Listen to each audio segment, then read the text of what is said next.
I was young, my family did road trips quite a bit, actually. I have a brother and a sister, and we'd pack into the back of the car. And I just remember rolling past unfamiliar places and just with my hand on my chin, just looking out the window and thinking that I was a character in a book that someone was reading. Just watching like the landscapes roll by.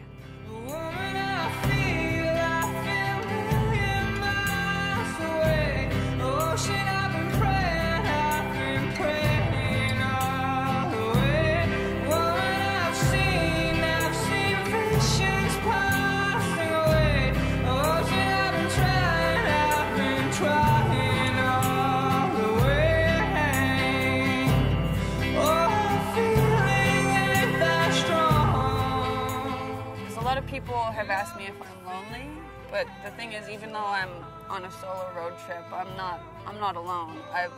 I feel like I'm more connected to people around me by traveling alone than I would be if I had a single other person with me.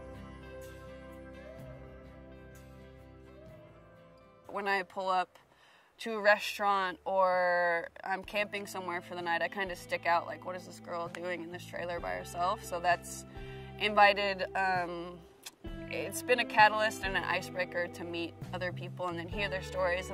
So I think just the kindness of strangers has been the biggest eye-opening on this trip.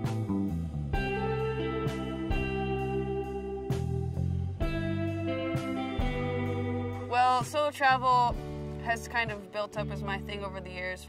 It started as kind of a necessity at first. I went through a tough time, so I actually set out on a road trip. I drove out to White Sands National Monument by myself, and along the road I felt this whole sense of clarity and self-confidence. It was just a very therapeutic thing for me.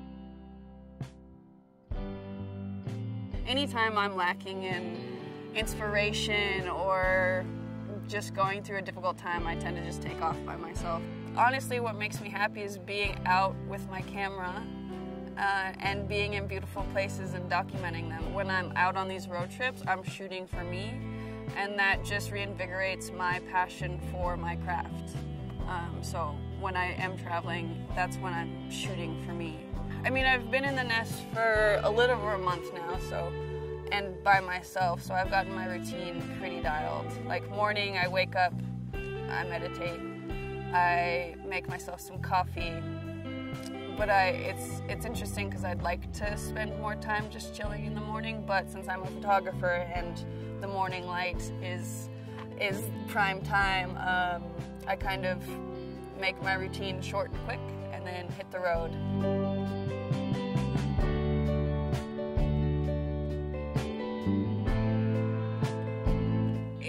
It feels like a full-time job, road tripping and being a photographer, because you're constantly looking at like, should I stop here, should I stop here? Like your eyes are just constantly scanning your surroundings, and you need to not be so hard on yourself.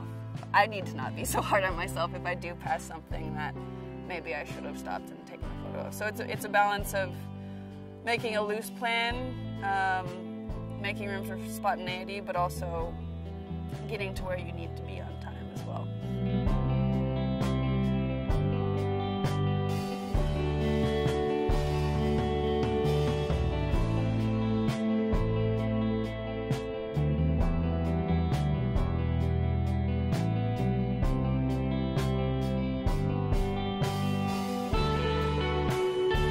When I go on these solo road trips, people tend to think like I'm cheating and I actually have someone taking photos of me, because my photos from the trips, I'm in a lot.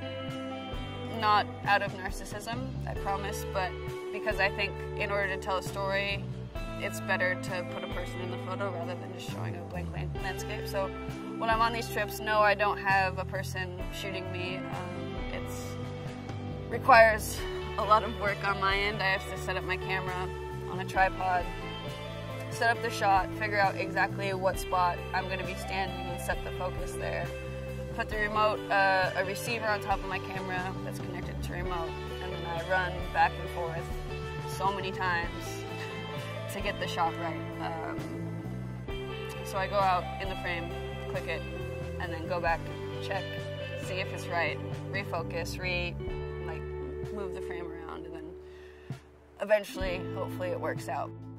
I think the fact that I'm out here alone, doing this all by myself, has kind of provided inspiration for other people to do that.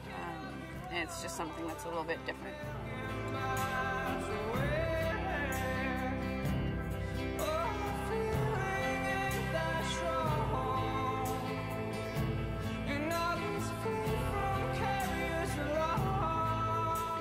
I think the biggest lesson I've learned from travel is that fear kills more dreams than failure ever will. Meaning that if you live in fear and let fear prevent you from doing something you want to do, you'll look back and regret more than if you try something and fail.